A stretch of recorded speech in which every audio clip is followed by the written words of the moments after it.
He's entrusted with the key to the Church of the Holy Sepulchre. This is the site where the Bible says Jesus Christ was crucified. It is one of the holiest sites in Christianity. And its key belongs to a Muslim family, a neutral guardian for a site sacred to so many Christian denominations. Judah shows us the family cupboard. Inside is a Quran and a Bible. He considers the church a second home. The contracts for the guardian of the key date back hundreds of years. He shows us the oldest contract in his home. It was written in 1517. This is the family heritage, he says. It's all we own as a family. And this is not only an honor for our family, this is an honor for all Muslims in the world. He has pictures of his great-grandfather who cared for the key at the turn of the last century. In this family, that's recent history. This is the key to one of the holiest places in Christianity. You see what's going on? I'm going to go back to the video of Patrick Ben David. Ben David said that if Israel is destroyed, they're going to destroy Jerusalem. The key to the Church of Jesus Christ is in the hand of a Muslim family for hundreds of years, maybe 700, 800 years, because the Christian sect were different. They were fighting over who should take over the church. So to stop the infighting between the Christian sects, like the Armenians, like the Orthodox, the Roman Catholic, they gave the key to a Muslim family. Every morning, this family opens the door for the church, let all the Christians go in, do whatever they want to do. Until nighttime, they close it. They are responsible for renovations, for everything. It shows you how close that Muslims and Christians are. And this idiot's going to say, well, they're going to destroy Jerusalem. Who's going to protect Jerusalem if Israel is not there? Christianity. And every morning, this key opens the door. For 500 years. For more than 850 years. 850 years. He tells me what we pass to the next generation is not only the key, but also the way you respect other religions. At 4 in the morning on Holy Thursday, the Armenian Orthodox offer their prayers. Next, it'll be the Franciscans, then the Greek Orthodox, and others. Judah protects the church key for all of them. It's a model of coexistence dating back centuries that can serve as a lesson of interfaith harmony even to this day. Oren Lieberman, CNN, Jerusalem. To prevent that from happening. I wouldn't be in favor of cities being destroyed generally. You won't be able to control that because that's, well, the reason why Israel is necessary because that's Jerusalem. So what if we let it loose and you let the Middle East handle it and they go in and they destroy the city? How do you prevent that from happening? You see, I just showed you the video. The Muslims have been the guardian of the church of the sculptor, I don't know how to pronounce it, of Jesus for 850 years. Either Patrick Ben David, either he's ignorant. He got to be ignorant. I think he's the stupidest person I've ever seen. And he goes, what's going to happen? Well, I mean, Israel is only 75 years or 76 years old. So how come Jerusalem was never destroyed since the 6th century? I mean, huh? How come the churches are still there? How come the Church of Jesus is still there? And all of a sudden, if Israel goes, they're going to destroy the city? This is ignorance and arrogance. This is what you call ass kissing. They want to kick. Hold on. My arm is hurting me. Shit.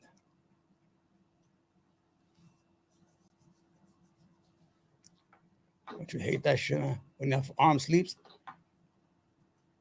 Wouldn't be in favor of cities being destroyed generally. Well, you won't be able to control that because that's happened. Does the United States need to guarantee every city in the world? Jerusalem is a different city, though. There's a couple billion people worldwide that believe in this guy named Jesus, and they don't think he was just a carpenter. They think he was a. I understand. Right. So to them, they would like to keep that place. When you spoke with Vivek Ramaswamy, right, he was talking about how I don't believe he thinks that the Israel should be in its place of preeminence that it is right now. But he was talking about how Israel had all the money and all the guns that frankly they needed to defend their own borders. Mm-hmm. But what they lacked most was diplomatic credibility.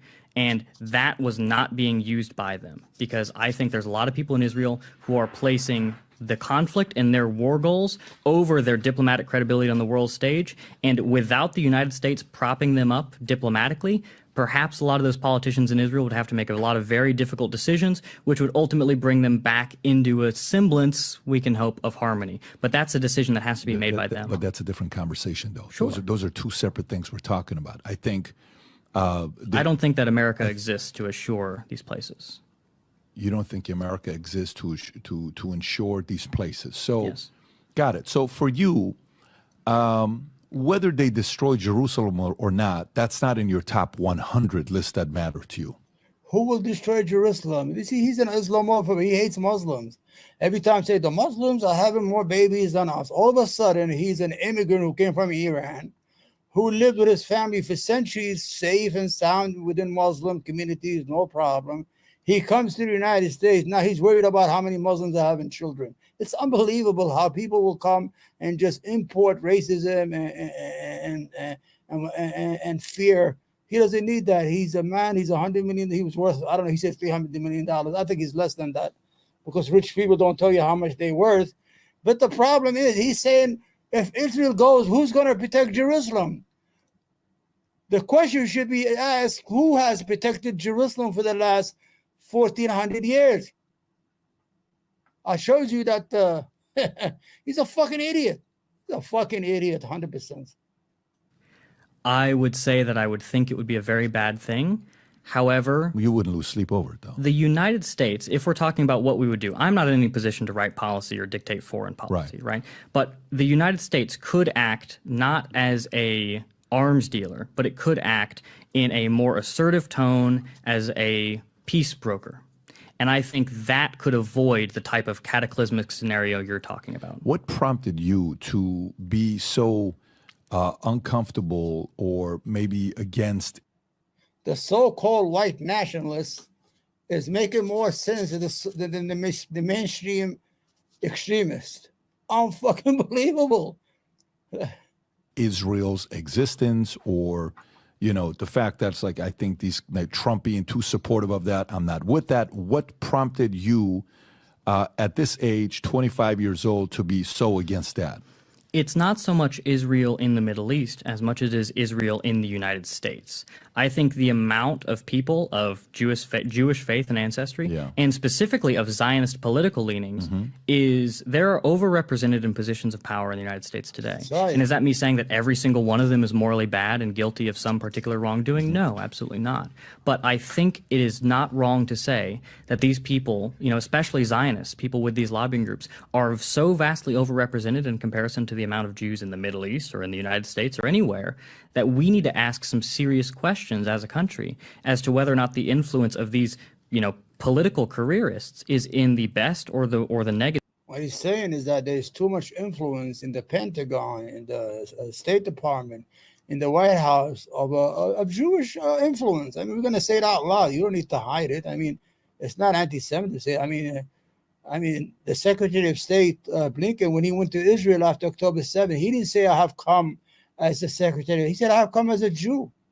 He holds a dual citizenship. Now, there's nothing wrong with that, but before they used to get upset if you ask them. So what this guy is, whether you agree with him or not, he's saying, listen, he's more of America is me, not everybody. I mean, whether you agree with him or not, this is his views. But he's making more sense than the so-called white nationalists who are supposed to be the monster here, is making more sense than the reasonable zealot extremist who's interviewing him. Jerusalem will be destroyed. Oh my gosh, who's going to destroy Jerusalem?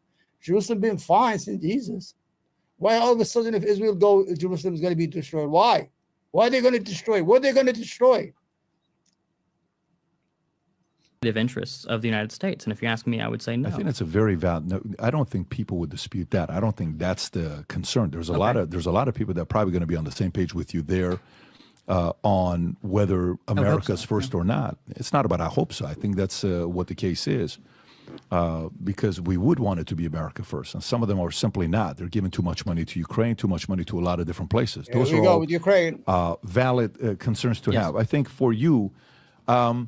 Okay, so at the beginning, I asked you, what things this organization was about. You're like, all right, there we go. I think we finished. This guy's a fucking idiot. He invited him. This kid. He's 25 years old. He's a smart kid. Um, he brought him in to try to portray him as a zealot, as a white nationalist to be feared, who leads the Patriot or whatever they call it. And when you listen to the whole interview, sometimes that kid made more sense than the guy who's supposed to be interviewing him.